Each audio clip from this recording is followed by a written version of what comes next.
Today I would like to show you how you can transfer files from REALME C25s to an Android device. Start by opening Play Store on both smartphones, clicking on the search bars and typing in Send Anywhere.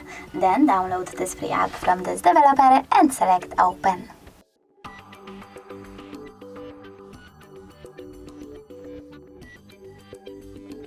Over here you need to choose I accept, confirm, continue and allow.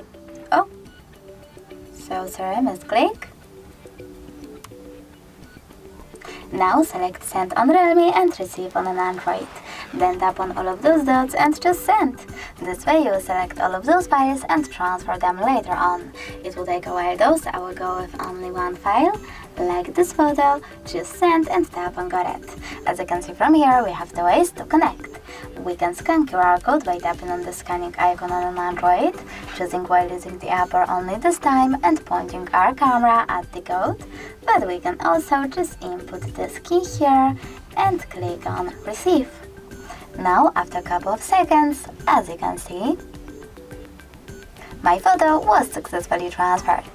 Thanks so much for watching. If you enjoyed this video, smash that like button, comment and definitely subscribe. Bye!